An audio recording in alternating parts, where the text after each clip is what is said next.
Leksjon 1. Å ta gjennomtenkte valg. Jeg er enig. Vi ønsker å ta det beste valget for oss.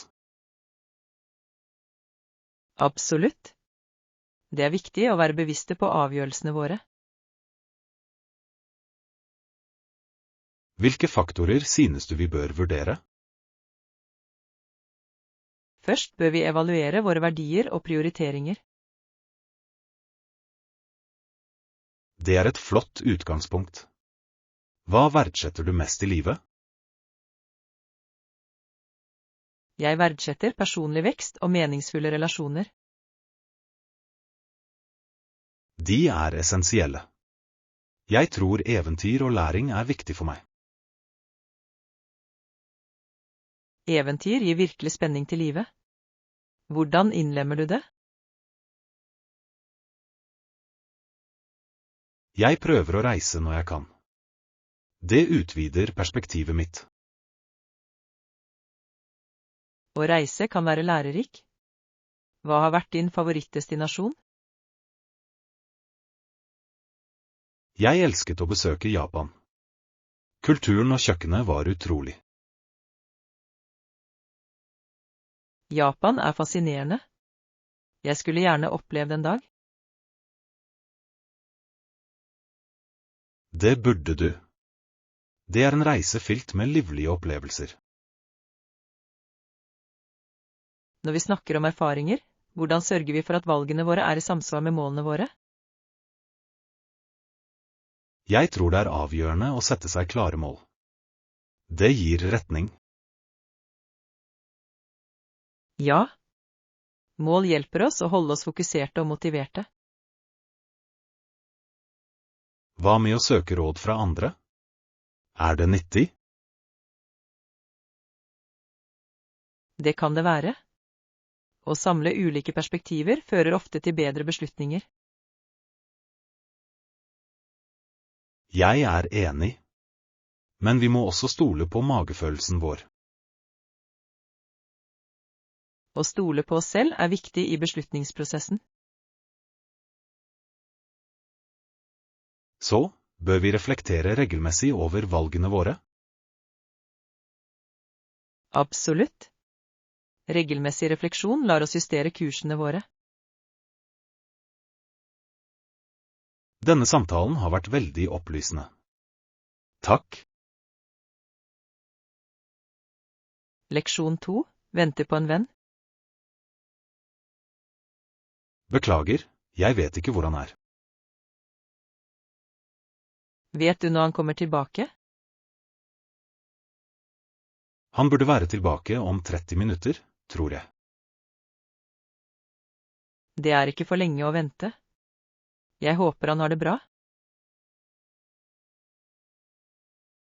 Ja, det håper jeg også. Han har en tendens til å miste tidsforståelsen noen ganger. Det høres kjent ut. Jeg kjenner noen som liker det.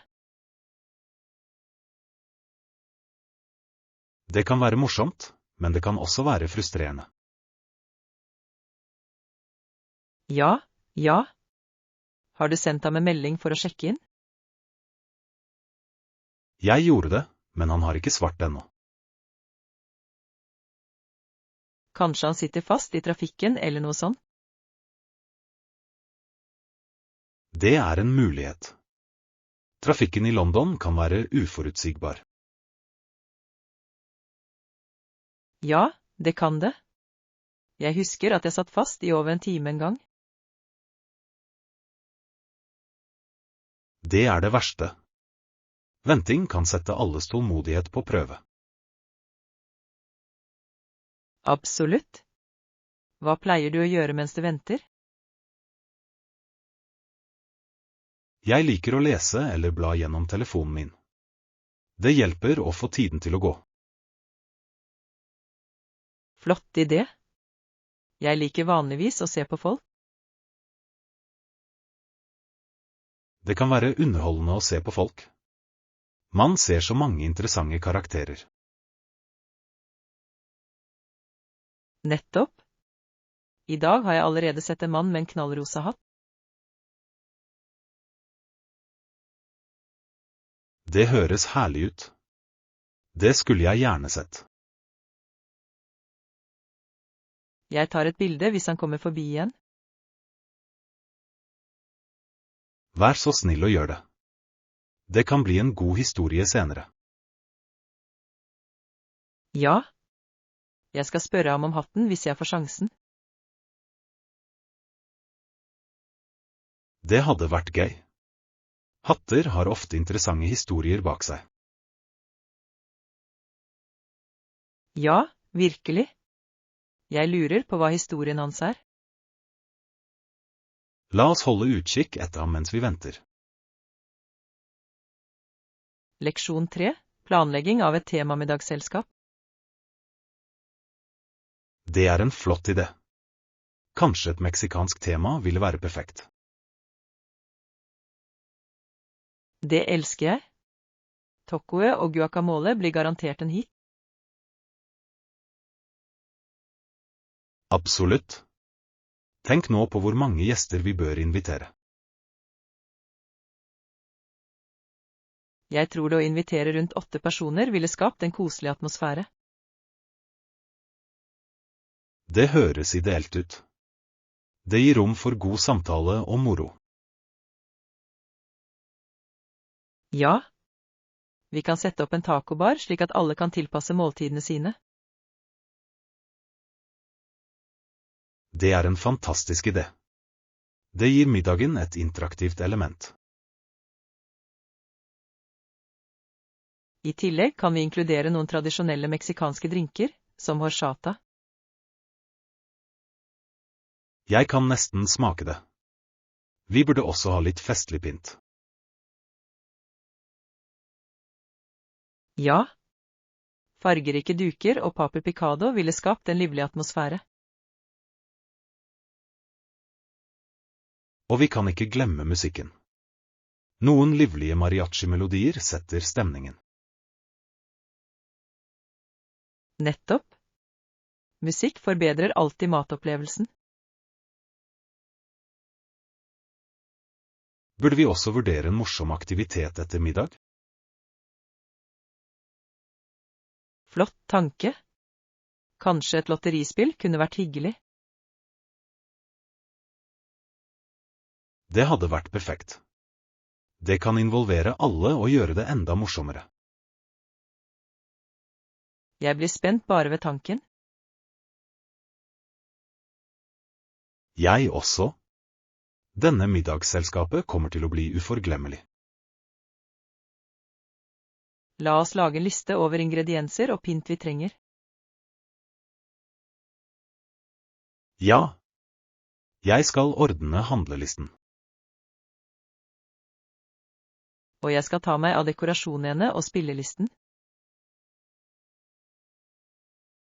Perfekt. Sammen skal vi gjøre dette til en minneverdig kveld. Leksjon 4. Forberedelse av arrangement.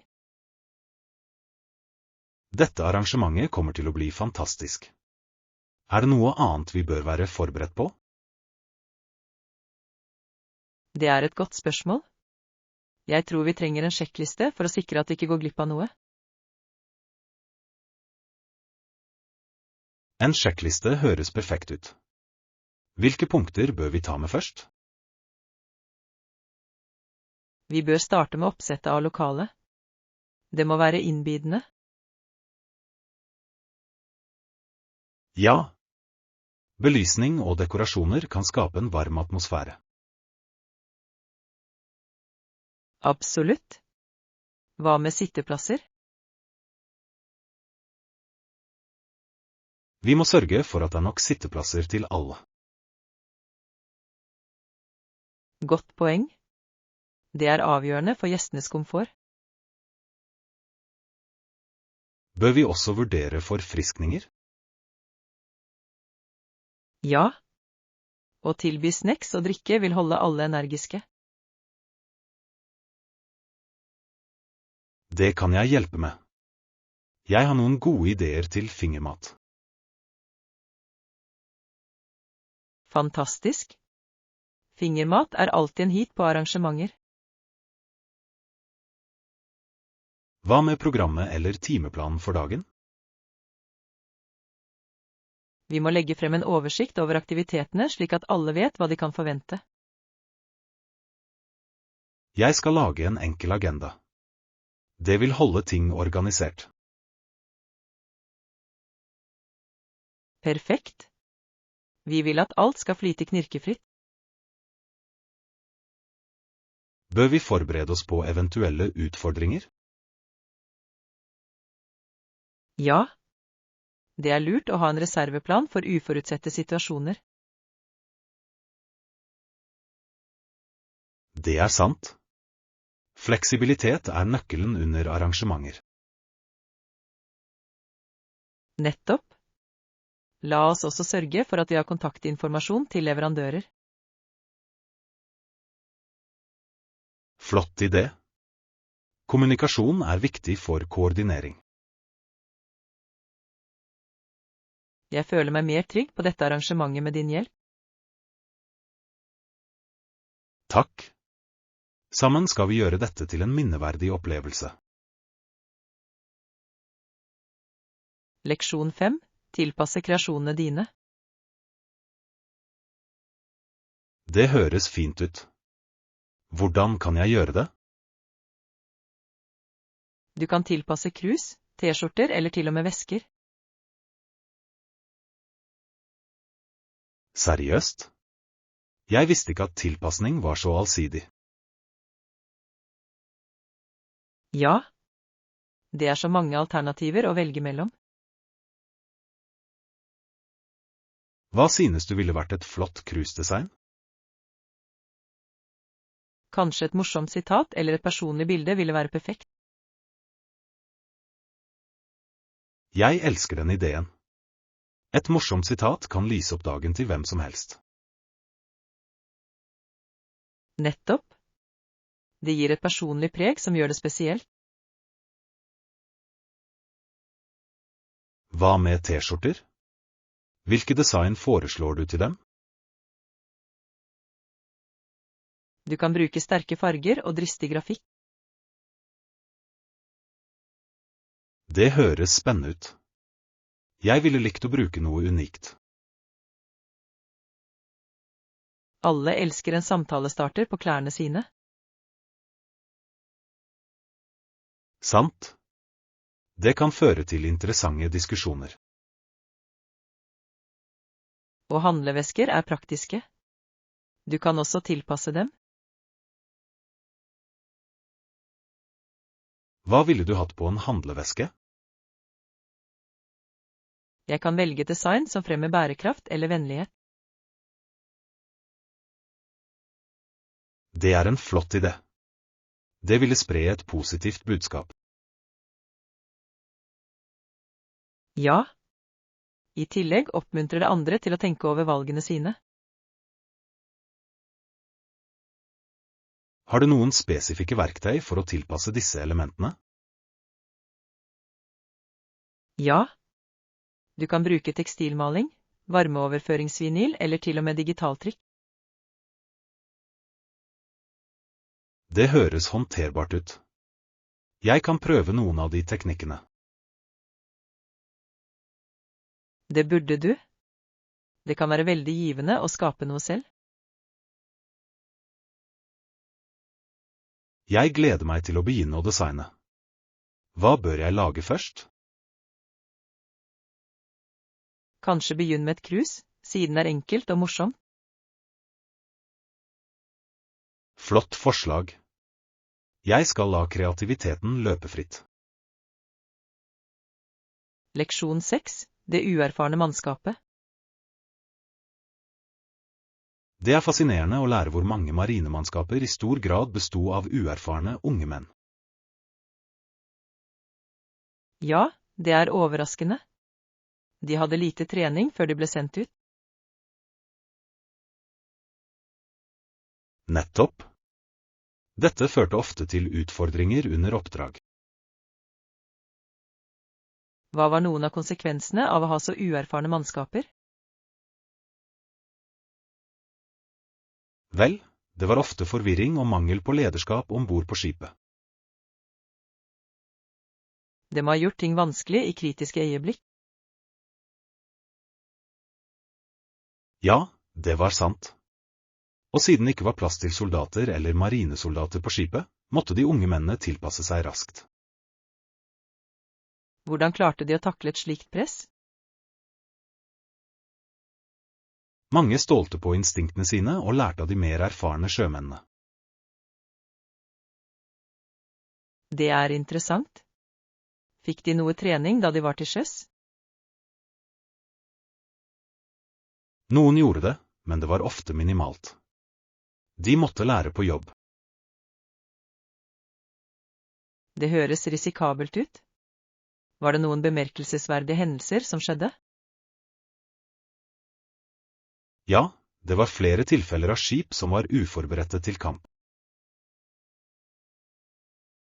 Det må ha vært skremmende for de unge mennene. Det var det absolutt. De sto overfor et enormt press med begrensede ressurser. Hvordan formet denne opplevelsen fremtiden deres etter krigen? Mange kom hjem med verdifulle ferdigheter, men også med dype arr. Det er en påminnelse om prisen krigen har, spesielt for unge mennesker. Nettopp. Historiene deres fortjener å bli husket og hedret. Jeg er enig. Historien har mye å lære oss om motstandskraft og vekst. Så, hva tror du vi kan lære av deres erfaringer? Vi kan lære viktigheten av forberedelse og verdien av veiledning. Absolutt. Disse lærdommene er tidløse og relevante selv i dag. Leksjon 7. Omfavne naturen. Det er så mange vakre alternativer her. Det høres flott ut. Jeg elsker naturen, noe som gjør dette stedet perfekt. Absolutt. De fargerike blomstene og den friske luften er forfriskende. Ja. Har du noen favorittsteder i naturen? Jeg liker å gå turer i fjellet. Utsikten er fantastisk. Fotturer er fantastisk. Jeg elsker eventyrfølelsen det gir. Nettopp. Det er noe magisk med å nå toppen. Jeg er enig. Hva med piknik? Det er en annen fin måte å nyte naturen på. Ja.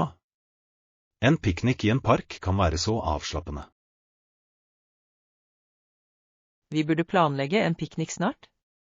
Hva ville du tatt med? Jeg pakket med meg smørbrød, frukt og forfriskende drikke. Det høres deilig ut. Jeg tar med litt snacks og desserter. Perfekt. En søt godbit kan gjøre enhver piknik spesiell. Og vi kunne også ta med teppe og sitte på. Ja. Komfort er nøkkelen når man nyter naturen. Hva med aktiviteter? Bør vi ta med en frisbee eller en ball? Det er en flott idé. Det tilfører moro og bevegelse til utflukten vår. Jeg elsker det. Vi kan også ta bilder for å fange øyeblikkene. Absolutt. Naturen gir et så vakkert bakteppe. Jeg blir spent bare ved tanken. Jeg også. La oss sørge for å planlegge denne utflukten snart. Leksjon 8. Utforsking av bakeriavdelingen. Og selvfølgelig kan du kjøpe paie, kaker og småkaker i bakeriet. Ja. Bare lukten er nok til å gjøre hvem som helst sulten. Jeg kan allerede forestille meg hvor deilig det er. Hva er din favorittgodbit? Jeg elsker sjokoladekjeks. De er klassiske. Klassisk, ja. Jeg foretrekker et stykke fyldig sjokoladekake. Det høres herlig ut. Har du noen gang prøvd å bake selv? Det har jeg. Det var litt av et eventyr, men resultatene var verdt det. Jeg vedder på det. Baking kan være både morsomt og givende. Ja, men jeg lærte at det er avgjørende å måle ingredienser. Det er sant. Baking er som et vitenskapelig eksperiment. Nettopp. For mye mel kan ødelegge hele kaken. Jeg lagde en gang en pai som viste seg å være en komplett katastrofe. Hva skjedde? Jeg glemte å tilsette sukker. Det var en kjedelig opplevelse. Å nei! Det må ha vært skuffende. Det var det. Men jeg lærte å dobbeltsjekke ingrediensene mine. Det er en verdifull lærdom. Har du prøvd noen nye oppskrifter i det siste? Jeg eksperimenterte nylig med en sitronterte. Den var forfriskende. Det høres deilig ut. Jeg elsker sitrusdesserter. Takk. Jeg skal sørge for å ta med et stykke til deg neste gang. Det hadde jeg satt pris på. Hva annet liker du fra bakeriet? Jeg elsker også fruktterter. De er så fargerike og innbydende. Ja. De er som kunst du kan spise. Nettopp. Hvert stykke forteller en deilig historie. Så, burde vi kjøpe noen godbiter fra denne bakeravdelingen? Leksjon 9. Vulkanene på Hawaii. Visste du at ikke alle Hawaiiene har vulkansk aktivitet? Ja, det er fascinerende. Det er imidlertid fortsatt aktive vulkaner på 2 hawaiiske øyer. Nettopp. Oahu og Big Island har noen bemerkelsesverdige geologiske trekk. Big Island er spesielt kjent for vulkanene sine, ikke sant? Ja.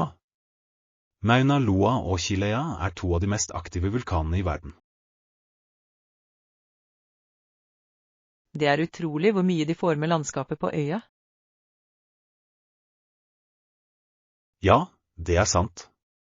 Lavastrømmene skaper nytt land og forandrer kystlinjen. Jeg har hørt at Kilauea har hatt kontinuerlige utbrudd i årevis. Det er sant. Det gir en unik mulighet til å observere vulkansk aktivitet. Jeg lurer på hvordan lokalsamfunnene tilpasser seg å bo i nærheten av slike mektige krefter. De må være svært robuste. Kulturen er dypt knyttet til landet. Ja. Mange tradisjoner feirer kraften til Pele, ildgudinnen. Det er interessant hvordan mytologi flettes sammen med naturfenomener. Absolutt. Det gir en dypere forståelse av øyene. Har du noen gang besøkt noen av vulkanene? Jeg har ikke, men det står på ønskelisten min. Jeg vil se lavastrømmene. Det ville vært en uforglemmelig opplevelse. Jeg kan bare forestille meg synet av glødende lava mot nattehimmelen. Det er en fascinerende utsikt. La oss planlegge en tur sammen for å utforske. Det hadde jeg elsket. Det hadde vært fantastisk å lære om vulkaner selv. Ja, det er en perfekt blanding av eventyr og utdanning. Leksjon 10. Omfavnelse av kulturelle festivaler. Jeg tror vi burde prøve å få med oss Praha-vårens internasjonale musikkfestival. Det høres ut som en fantastisk idé. For en flott måte å oppleve byen på. Absolutt. Denne festivalen byr på utrolige forestillinger fra hele verden. Jeg elsker ideen om å nyte klassisk musikk i så vakre omgivelser. Ja. Atmosfæren blir elektrisk med talentfulle musikere. Har du vært på noen andre festivaler mens du har reist? Det har jeg. Jeg var en gang på en jazzfestival i New Orleans. Det var fantastisk. Det høres herlig ut. Jazz har en så rik historie. Det gjør det virkelig. Energien i livemusikk er uovertruffen. Så, hvilke forestillinger gleder du deg mest til på Praha-festivalen? Jeg gleder meg spesielt til orkesterkonsertene. De er alltid spektakulære. Lyden fyller hele lokalet. Ja. Du kan føle musikken i knoklene dine. Bør vi også utforske lokal mat under festivalen? Absolutt. Å prøve tradisjonelle tsjekkiske retter vil forbedre opplevelsen vår. Jeg gleder meg til å smake på litt gulasj og trdelnik. Det er deilige valg. Vi må ikke glemme de lokale bakverkene. Ja. Desserter er essensielle på enhver festival. Så, når begynner festivalen? Det starter vanligvis i mai og varer i flere uker. Perfekt. Vi burde begynne å planlegge timeplanen vår nå. Ja. La oss sørge for at vi ikke går glipp av noen av forestillingene. Dette kommer til å bli en uforglemmelig opplevelse. Leksjon 11. Forstå hotellreglene. Unnskyld meg, kan du forklare hotellets avbestillingsregler? Ja, det er viktig å vite før vi fullfører bestillingen. Det høres rimelig ut. Hva skjer hvis vi avbestiller innen den tidsrammen? Jeg skjønner. Det er godt å vite. Finnes det noen unntak? Ikke-refunderbare priser er fornuftig for billigere alternativer. Sant nok. Det kan imidlertid være risikabelt hvis planene endres uventet. Det er et klokt råd. Hva med endringer i reservasjonen? Det er veldig nyttig. Vi bør kanskje justere datoene våre senere. Ja. Fleksibilitet er nøkkelen når man planlegger reiser. Takk for informasjonen. Det gjør planleggingen mye enklere. Ja, det gjør det. Vi setter pris på hjelpen din. Leksjon 12. Prøvelser gjennom prøvelser. Konseptet med å gjennomgå en prøvelse er ganske fascinerende. Ja, sannelig. Det har vært flere forskjellige typer av denne rettssaken gjennom historien. Hva er noen eksempler du har kommet over? En vanlig type involverte fysiske tester, som å bære varme gjenstander. Det høres smertefullt ut. Hva var hensikten med slike prøvelser? De ble antatt å avgjøre en persons uskyld eller skyld. Jeg antar det var en måte å søke guddommelig inngripen i dommer. Nettopp. Hvis noen overlevde, ble de ansett som uskyldige. Det er en ganske måte å bevise sin karakter på. Ja, det reiser spørsmål om moral og rettferdighet. Var det andre typer prøvelser som du syntes var interessante? Ja. Noen kulturer brukte vannprøver. Hvis noen for eksempel sank, ble de ansett som uskyldige.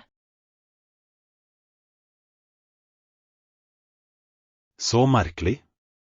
Å flyte betydde skyldfølelse, uansett omstendighetene. Det virker absolutt urettferdig etter dagens standarder. Har du lest om noen forsøk som involverte dyr? Det har jeg. Noen samfunn brukte dyr for å teste en persons skjebne. Det er spennende. Hvordan fungerte det? De ville slippe løs et farlig dyr, og den tiltalte måtte forholde seg til det. Jeg kan bare forestille meg frykten som en slik rettssak innebærer. Ja, og det viser hvor mye tillit folk har til disse metodene. Det er bemerkelsesverdig å se hvordan rettferdighet har utviklet seg over tid. Absolutt. Vi har kommet langt i å forstå rettferdighet. Så, hva kan vi lære av disse historiske praksisene? Vi må verdsette verdien av en rettferdig rettssak og en behørig prosess i dag. Ja. Historien lærer oss å strebe etter rettferdighet og medfølelse i systemene våre. Leksjon 13. Smart dagligvarehandel. Jeg er enig. Jeg lager alltid en liste før jeg handler mat.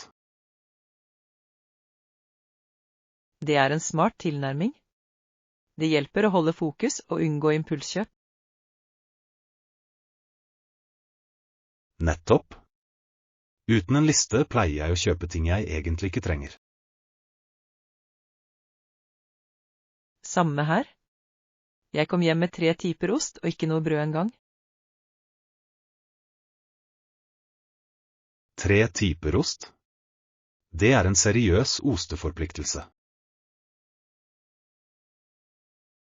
Det var det. Men jeg endte opp med en veldig ostaktig middag.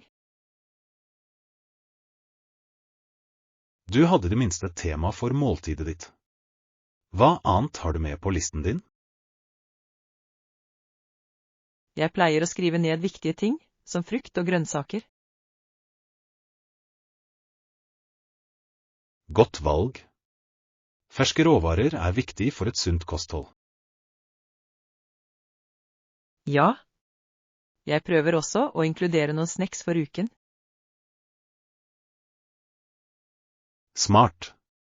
Balanserte måltider og snacks holder energinivået oppe. Sjekker du også etter salg eller rabatter før du handler? Absolutt. Jeg elsker å finne gode tilbud. Det føles som en seier. Ja. Det er alltid givende å spare penger mens man handler. Har du noen gang brukt kuponger? De kan være ganske nyttige. Det har jeg. Jeg må imidlertid huske å sjekke utløpsdatoene. Det er veldig viktig. Kuponger kan bli ubrukelige hvis de glemmes. Og de kan også føre til at jeg kjøper ting jeg ikke trenger. Det er sant. Det handler om balanse og planlegging. Så, hva er strategien din for å holde deg til budsjettet? Jeg setter et bestemt beløp for hver handletur og prøver å holde meg til det. Det høres rimelig ut. Jeg skal begynne med det samme. Sammen kan vi dele tips og holde hverandre ansvarlige. Leksjon 14. Å velge den perfekte stranden. Det høres flott ut. Hvilken strand anbefaler du? Jeg har hørt at Black Sands Beach er fantastisk. Jeg har hørt det samme. Den unike, svarte sanden er spennende. Ja. Den er skapt av vulkansk aktivitet, noe som gjør den spesiell. Jeg kan bare forestille meg hvor vakker kontrasten er med det turkise vannet. Nettopp. Det er et perfekt sted for fotografering. Har du noen gang vært der? Det har jeg ikke, men det står øverst på listen min. Den burde definitivt være på vår. Hvilke andre strender vurderer du? Jeg er også interessert i å besøke Hanema Bay. Den er kjent for snorkling. Det høres spennende ut. Jeg elsker ideen om å svømme blant fargerike fisker. Ja. Å utforske korallrev er en magisk opplevelse. Hvordan er tilgjengeligheten til disse strendene? Black Sands Beach krever litt fottur for å nå, men det er verdt det. Jeg har ikke noe imot et lite eventyr. Reisen gjør ofte opplevelsen enda bedre. Nettopp. I tillegg har Hanema Bay utleieutstyr for snorkling. Det er praktisk. Det gjør planleggingen mye enklere. Bør vi pakke en piknik til stranddagen vår? Ja. Fersk frukt og smørbrød hadde vært herlig. Og vi må ikke glemme solkrem. Vi vil ikke bli solbrent. Absolutt. Det er viktig å beskytte huden vår. Jeg er så spent på denne turen. Jeg også. Å utforske nye strender blir et fantastisk eventyr. Leksjon 15. Sommerjobber for universitetsstudenter. Mange studenter går på universitetet, men i sommermånedene jobber de fleste av disse studentene i sommerjobb.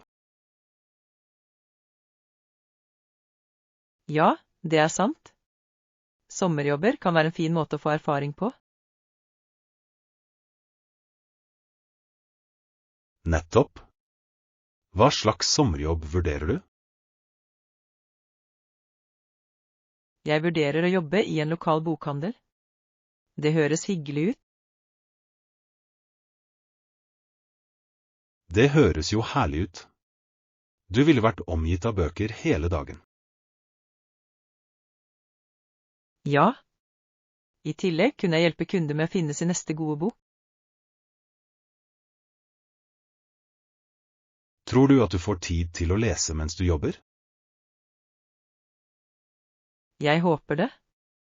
Jeg skulle gjerne sniket inn noen kapitler i pausene.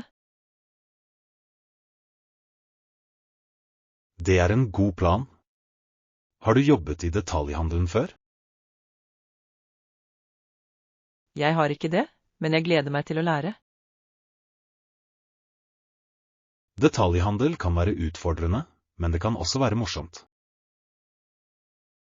Sant nok. Samhandling med kunder kan føre til interessante samtaler. Ja. Jeg jobbet en gang på en iskrembutikk, og historiene var uendelige. Det høres herlig ut. Hva var din favorittdel av jobben? Jeg likte å lage nye iskremkombinasjoner og se kundenes reaksjoner. Det må ha vært givende. Jeg kan forestille meg smilene. Det var det. Hvilke ferdigheter håper du å utvikle i sommerjobben din? Jeg ønsker å forbedre kommunikasjonsferdighetene mine og lære om lagerstyring. Det er verdifulle ferdigheter.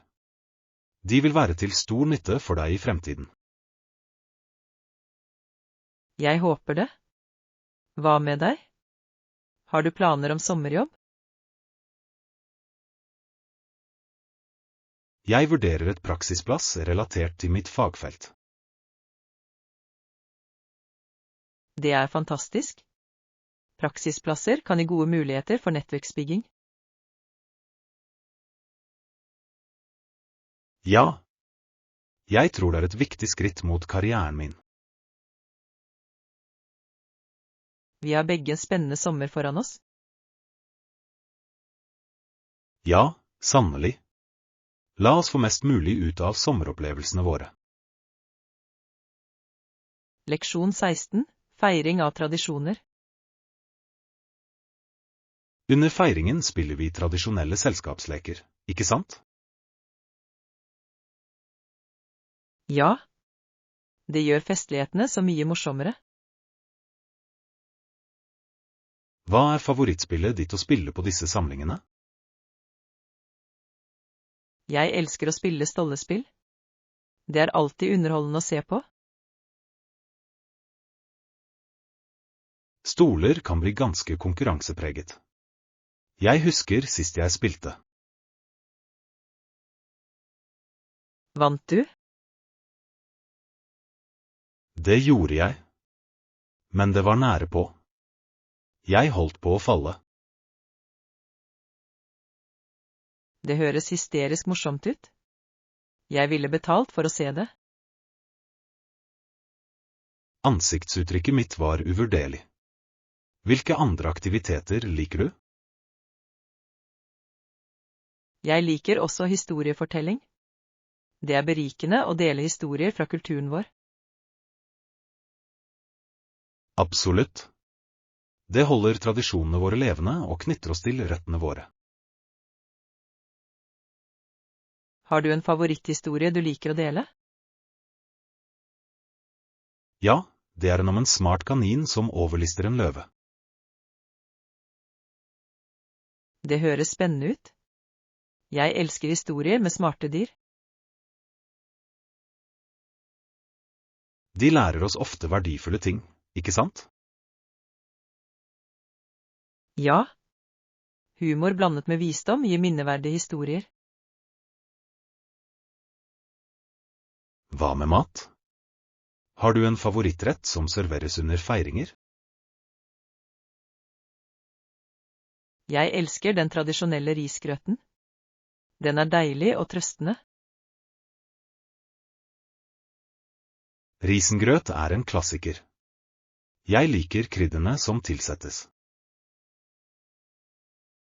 Ja. De lager så herlige smaker. Så, bør vi planlegge å lage noen av disse rettene sammen neste gang? Det høres ut som en fantastisk idé.